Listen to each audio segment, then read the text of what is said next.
오늘 좀 파격적인 이야기를 해볼까 하는데요. 가족을 구하기 위해 오히려 그 가족을 떠나야만 한다는 아주 독특한 철학에 대한 이야기입니다. 자, 한번 깊이 들어가 보시죠. 시작부터 질문이 굉장히 강렬하죠? 한번 상상해 보세요. 만약에 내가 가족 곁에 있는 것 자체가 계속해서 불행을 끌어당기는 자석 같은 역할을 한다면 여러분은 어떻게 하시겠어요? 오늘 우리가 살펴볼 내용은 바로 이 지점에서부터 시작됩니다. 바로 이 말이 오늘 우리가 파헤쳐볼 관점의 심장부입니다. 이걸 그냥 심리적인 문제로 보는 게 아니에요. 일종의 대자연의 법칙, 그러니까 어떤 강력한 인과관계로 설명을 합니다.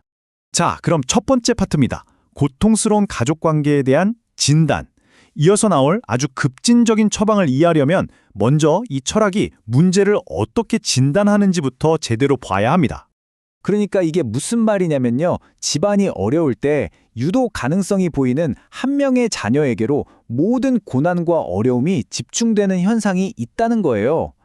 이건 무슨 심리학 이론이라기보다 피할 수 없는 자연의 법칙처럼 작용한다는 거죠. 그리고 여기서 결정적인 진단이 나옵니다. 진짜 환자는 바로 그 자식이라는 거죠. 그 아이가 겪는 고통은 사실 가족 전체가 병들었다는 걸 보여주는 하나의 증상에 불과하다는 겁니다.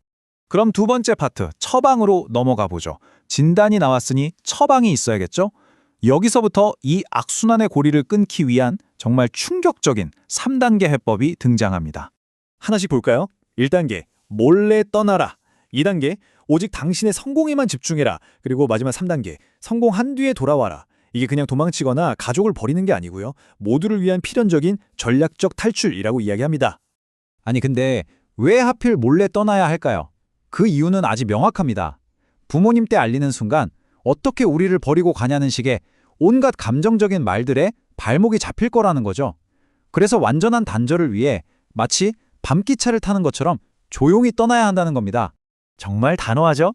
여기서 핵심은 부모 생각 조금도 말고 이 부분이에요.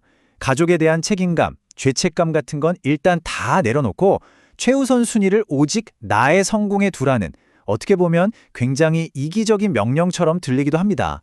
자, 세 번째 파트입니다. 이렇게까지 해서 집을 떠났어요. 그럼 그 다음은 어떻게 될까요? 이 철학이 말하는 미래, 그 예후는 과연 어떨까요? 이게 참 놀라운데요. 자료에 따르면 부정적인 에너지가 집중되던 그 대상, 즉 자식이 딱 사라지니까 오히려 가족의 문제들이 저절로 풀리기 시작한다는 거예요. 예를 들면 이런 식입니다. 빚 독촉도 좀 뜸해지고 가족들도 어떻게든 자기들끼리 살아갈 방법을 찾게 되고요. 그러니까 계속해서 위기를 증폭시키던 촉매제가 없어지니까 시스템이 스스로 균형을 되찾기 시작하는 거죠. 그리고 마침내 성공해서 돌아왔을 때 가족들이 화를 낼까요? 아니요.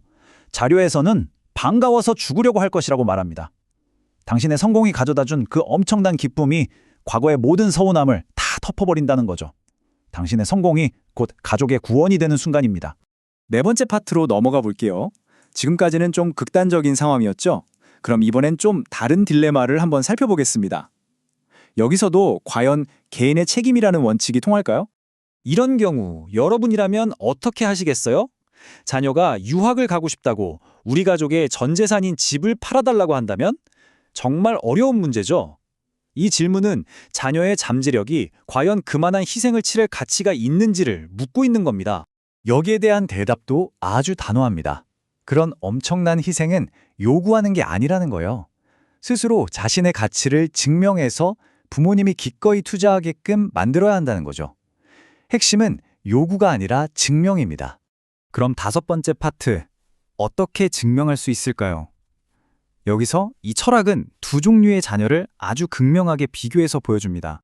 왼쪽을 보세요. 그냥 막무가내로 떼를 쓰는 아이가 있죠. 자기 욕심만 채우려고 하고요. 당연히 부모님 마음을 움직일 수 없습니다. 반면에 오른쪽 아이는 어때요? 아주 논리적으로 진정성 있게 자신의 비전을 설명합니다. 내 성공이 어떻게 우리 가족 모두에게 이득이 될 것인지를 설득력 있게 보여주죠. 완전히 다르죠? 이 말이 정말 핵심이에요. 부모의 마음을 움직이지 못하면 그 일은 애초에 하면 안 되는 일이다.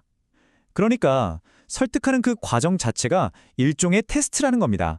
이 아이가 과연 우리 가족의 미래를 걸 만한 인물인지 아닌지를 보여주는 중요한 신호라는 거죠. 자, 그럼 이제 마지막 파트입니다.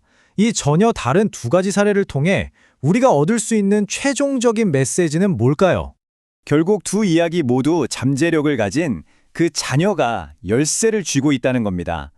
그들의 책임은 현재의 고통을 그저 견디는 게 아니라 때로는 전략적으로 탈출하고 때로는 강력하게 설득해서 이 부정적인 순환의 고리를 스스로 끊어내는 것, 바로 거기에 있다는 거죠. 오늘 살펴본 내용은 쉬운 답을 주지는 않습니다. 하지만 우리 사회의 가장 근본적인 가치 중 하나인 효에 대해 다시 한번 생각하게 만들죠. 진정한 효도란 과연 무엇일까요? 곁에 남아서 함께 고통을 견디는 걸까요? 아니면 과감히 떠나서 성봉으로 보답하는 걸까요? 이 질문을 여러분께 남기면서 오늘 이야기는 여기서 마치겠습니다.